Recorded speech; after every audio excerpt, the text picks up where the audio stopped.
And if you no longer go for a gap that exists, you're no longer a racing driver. Hi there everyone, and welcome to part 2 of my McLaren career mode. In the last episode we had a great first race with the team, picking up 10 points and scything our way through the field, selling loads of people for chips. However, it goes without mention that Stoffel Vandoorne did an incredible job as well, picking up 2 points, so it made it a double points finish for McLaren, which was very good indeed. However, one episode later you can still see that this guy has still got a red component on his computer, so couple of emails we can read. Jeff, the weather guru himself, tells us it's going to be a night race. Very saucy indeed. That should hopefully soften the blow at this track. Meanwhile, Karl gives us a preview of the weekend. We are 5th in the standings. McLaren are 4th in the constructors' standings. We are looking very promising. And there's not much else to say, really. Hopefully, as a team, we can get another double points finish, and maybe, for ourselves, we can get a top 5 finish once again. It's time for practice. So we begin the practice session, as you can see, firing up towards the first corner. For the track acclimatization program, we go horrifically wide off the track. It's just an awful start, and I'll let Kobe Bryant rate that with his mouth. After that shambles of a start, you'll think, Karl, it can't possibly get any worse, can it?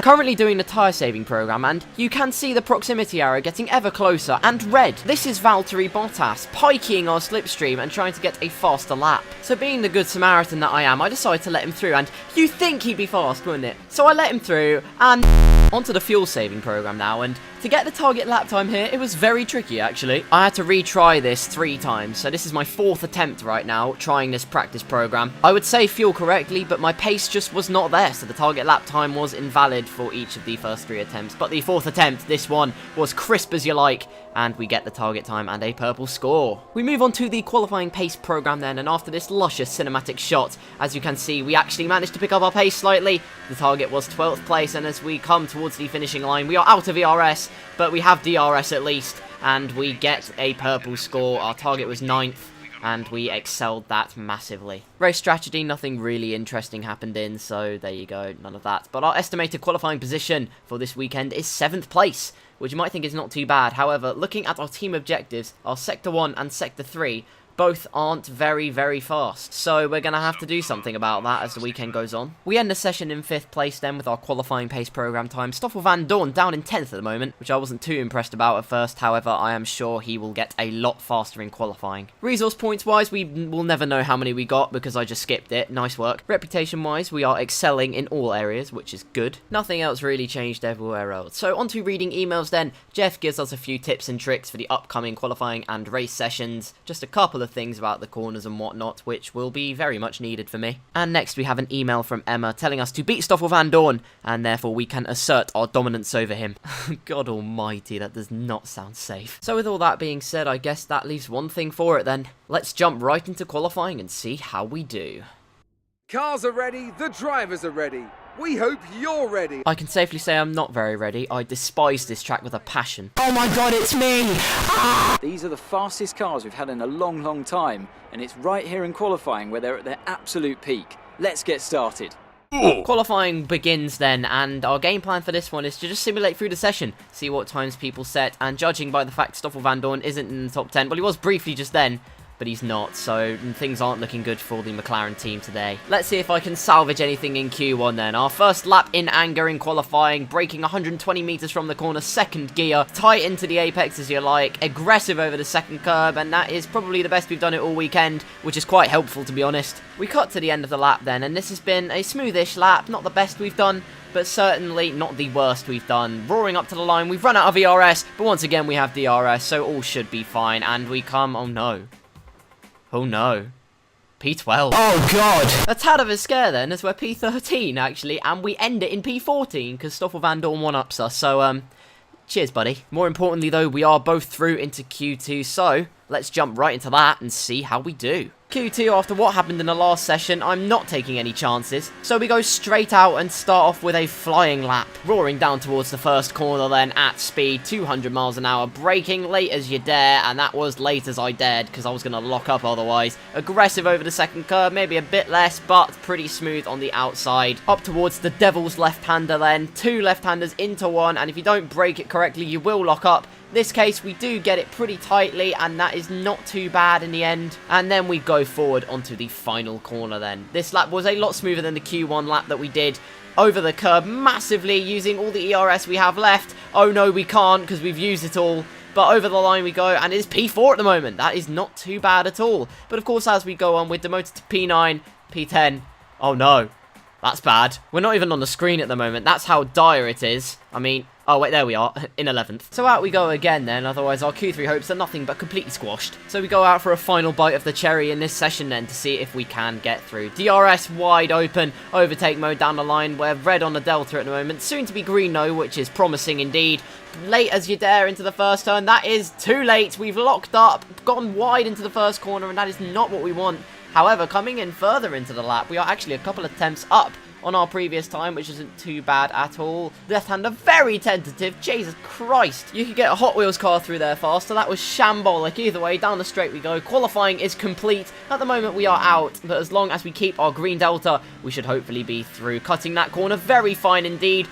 This lap was, yeah, a lot smoother. After that first corner, which we locked up at, it just all came together in the end. We were a lot smoother. We are a couple of attempts up. Coming around the last corner, not as much curb this time. We get a nice exit off the corner. Soon to have DRS, but our ERS has once again run out. Nothing changes there. Across the line, though, where is it going to be? It will be P10.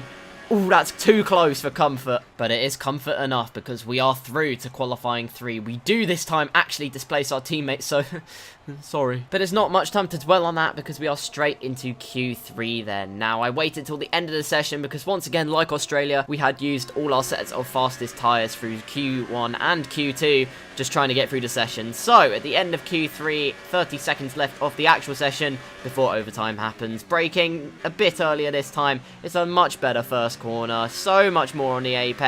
Not as aggressive into the second corner, but there you are. We need to keep it nice and smooth through this third sector to try and get the best lap we can. We have no idea what our pace is like in this session against the Renault and the Haas cars, but hopefully it is good enough to secure us higher than 10th at least. Around the last corner, a bit wide on the exit, not gonna lie. We're out of ERS again. Shock, but we come across the line and let's see where it is going to be. Hold on, where will it be? It is P10.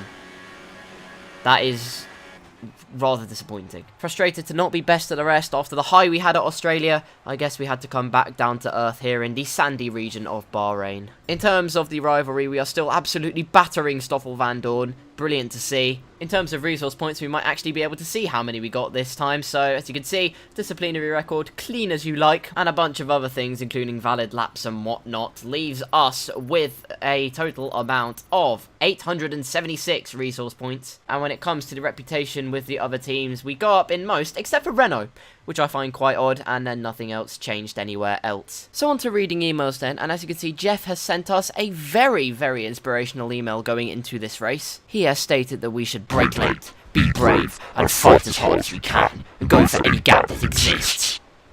So, with that being said, then we should just get straight onto the race then. Nothing to see here. Well done. Very solid result. You're looking good for the race. There's something in the Bahrain air tonight, and I'm not just talking about the sand. I mean, it is just top quality banter. Well then, after an exciting qualifying session yesterday, let's take a look at how the cars line up. Sebastian Vettel will start on pole.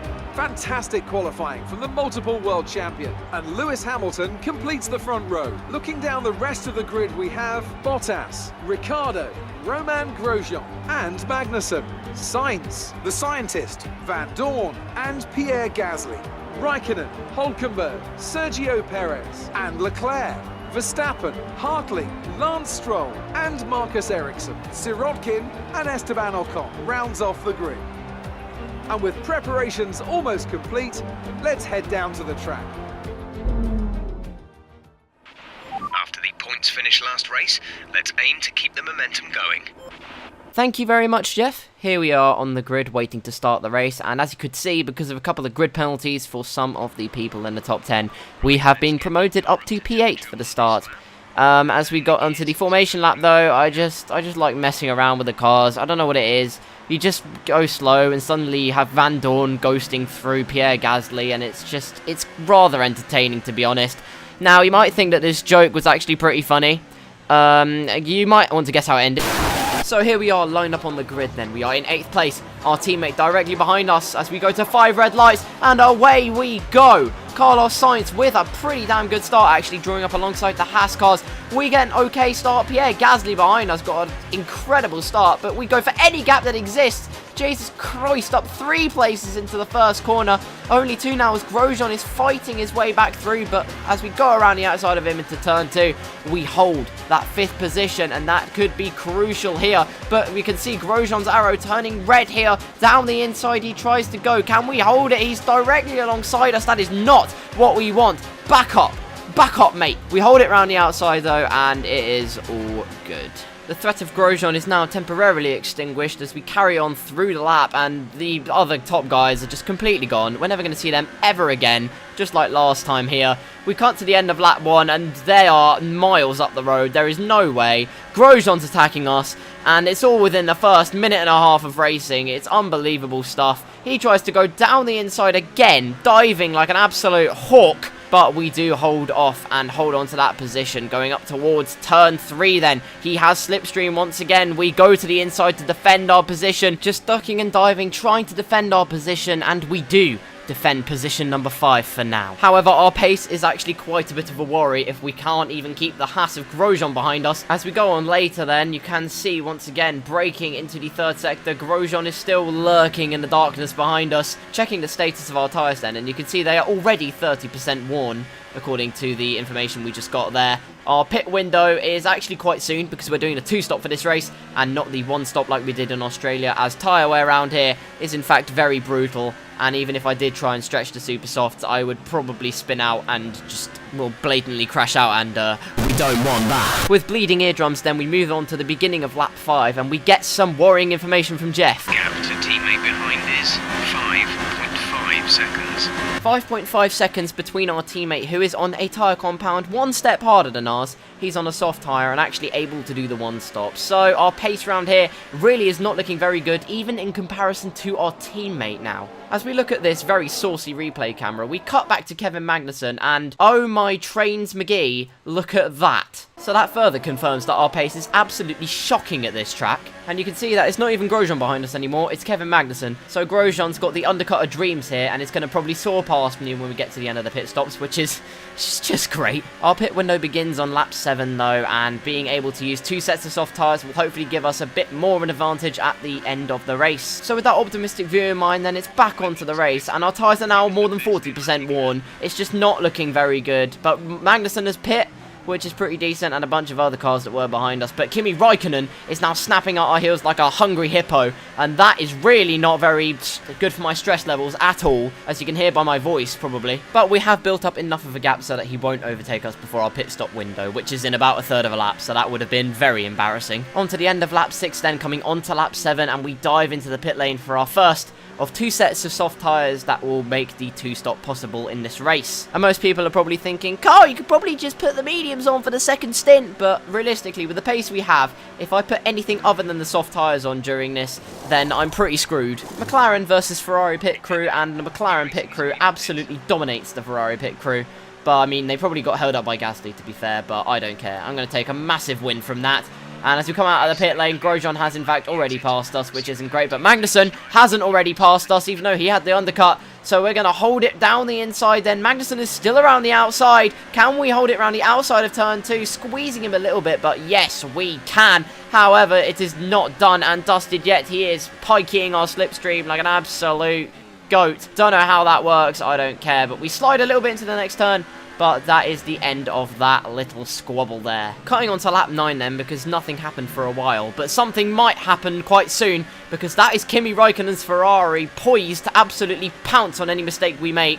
And really, there's no point in fighting him because he is about 10 light years faster than we are. We are basically League 1 standard worth of team compared to his Premier League standard car. So I have no doubt in my mind that he'll absolutely scorch through with DRS and high ERS. There he goes. Jesus Christ, he's off. Very, very fast indeed. There's no point even trying to dive bomb him because he'll be off in no time at all. Just look at that. He's about 25 car lengths ahead of us coming out of the second corner. So we move on to bigger and better things, which is Kevin Magnussen's Haas car. But weirdly, we actually had some pace, so it was just lap after lap after lap of setting consistently fast lap times. We even set a personal best on lap 13.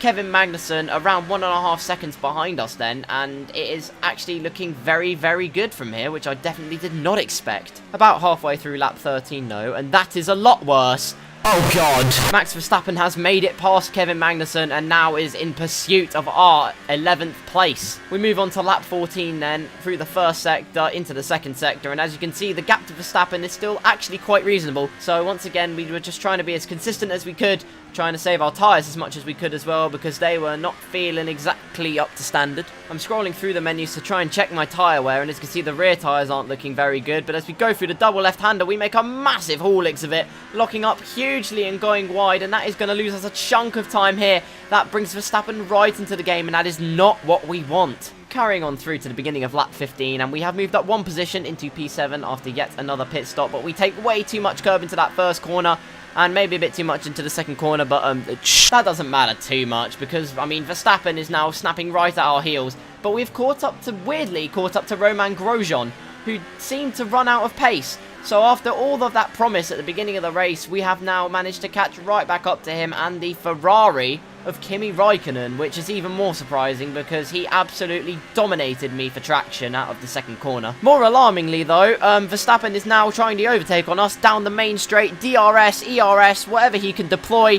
The red proximity arrow of absolute doom as he goes down the inside. Can we hold it? We go a bit wide into the first corner, but it's so we can have the inside line for the second corner. And yes, we do keep position. However, he will have the slipstream going up to turn 3, so maybe that was a tactical mishap, but he is nowhere near. Down to third gear, cool as you like, and Verstappen is kept at bay once again. This is basically an exact rinse and repeat in what we did in the first episode, but this time he's going to attack us a bit later on as we slide out of the second corner. He's going to have slipstream coming up to the third corner then, and as you can see, he's getting closer and closer, but it is not good enough. We keep our position a bit wide into the third corner, but we'll gloss over that because our traction out of there is impeccable, as it seems, and we have kept our position once more. Coming on to the end of the very same lap then, completely missing the curb on the inside, so, I mean, who even knows what the fastest line round there is anymore, but Verstappen is pulling into the pit lane. Verstappen is doing the undercut, so we could be in big trouble here. We're going to try and stretch our tyres for one more lap.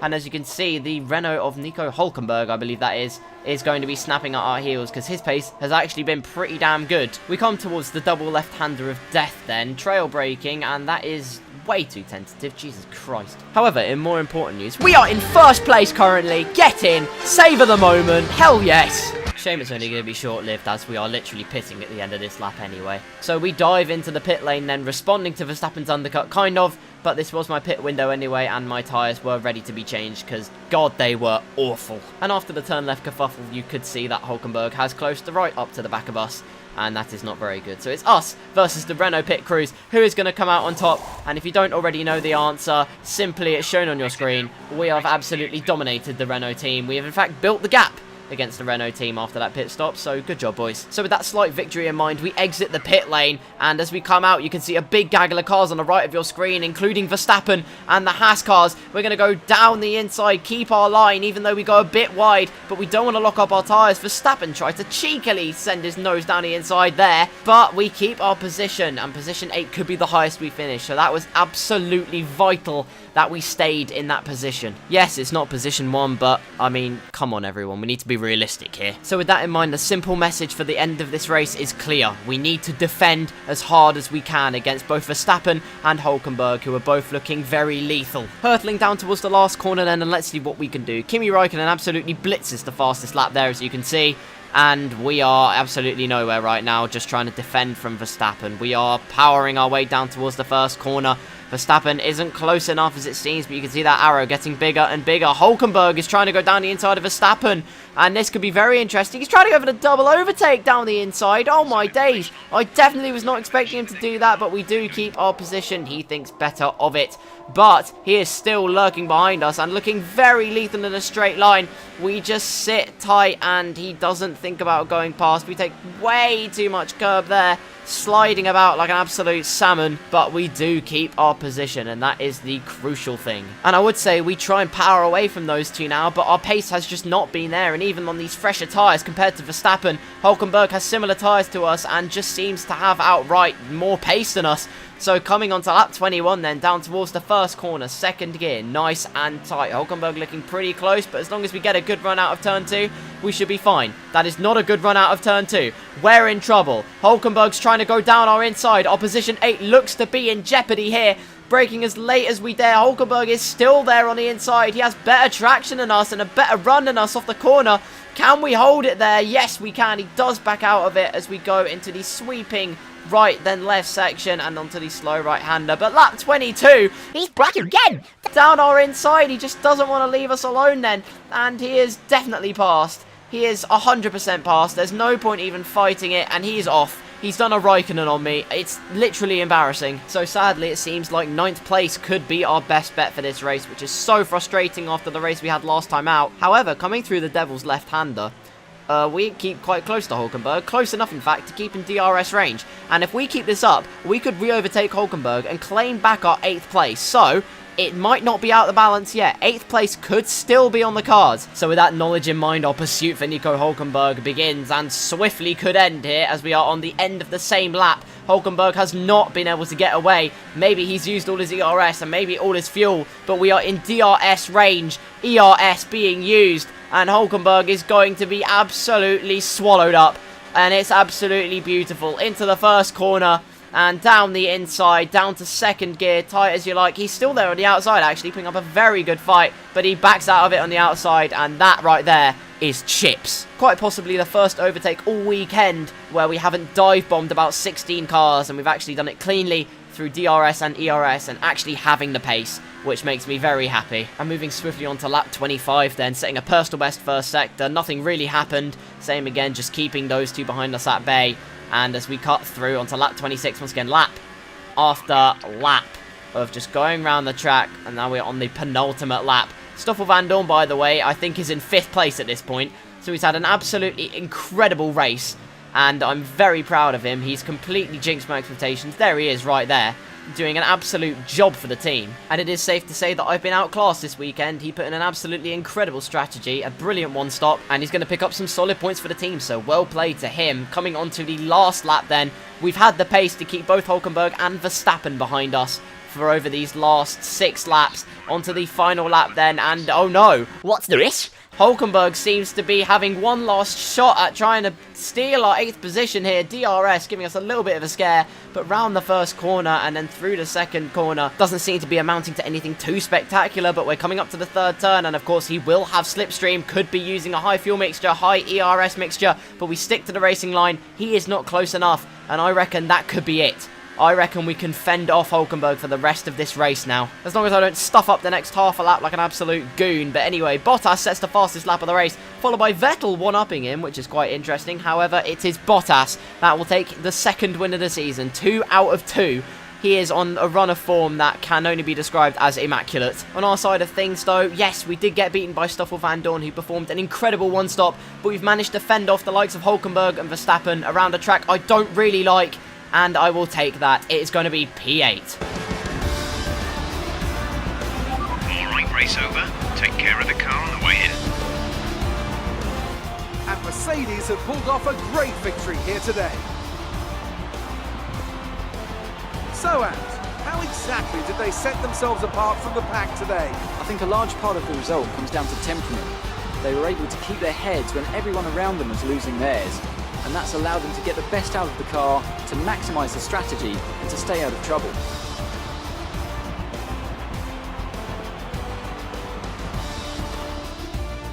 And here are our podium drivers today after that excellent race. They've excelled here, as they so often do, and it's a well-deserved victory. Mercedes, then, are on top today.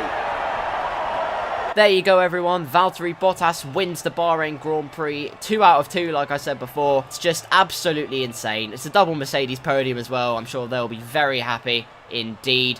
Vettel spoiling the party a bit, taking second place, but you cannot complain with a double podium finish. That is some valuable points in the Constructors. For the rest of the results, though, Kimi Räikkönen ended up taking 4th place after starting 11th, which is very good. Perez taking 5th.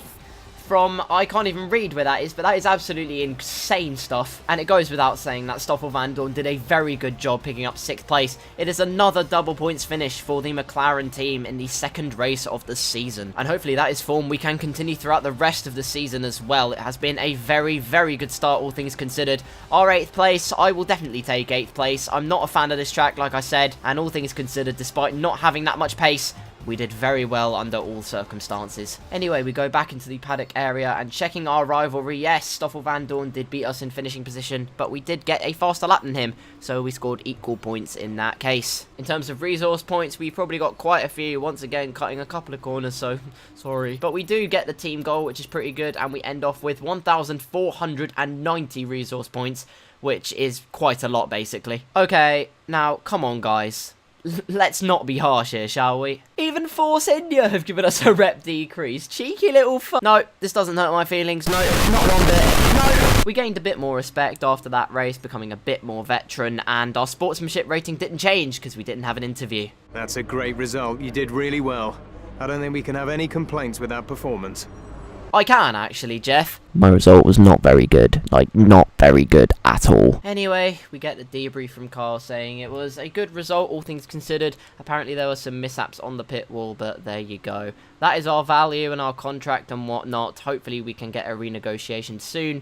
Into the R&D tree, though, and choosing what to upgrade for this week. And after fumbling around a little bit, trying to decide what was good enough for me, I was considering another aero upgrade, but, yeah. So we go over to look at our powertrain then and decide to get the first upgrade in that tree, considering our power unit isn't the best. We then decide, you know what, so that our upgrade definitely doesn't fail, we get a quality control and then a general wear upgrade, so that then our parts won't completely whittle down as fast as they normally would. Looking at the standings after the second race, and as you can see, we have moved down 1 position in the drivers' table, down to 6th. However, Verstappen is now below us, so after that brilliant defensive drive, if I can call it brilliant personally, we have managed to jump him and lead him by 1 point. As a team, we are looking very sound. After another double points finish, we lie in 4th place, best of the rest, stomping on the entire world with 24 points. And that being said, that is the 2nd episode of this career mode done. A very good showing overall. Hopefully we can continue this good momentum forwards even further into the 3rd race and maybe even beyond, who knows. Thank you ever so much for watching. If you did enjoy this episode, hit that like button. I've got a bunch of career mode episodes and a little bit of other content that I'm planning to upload, so if you don't want to miss any of those,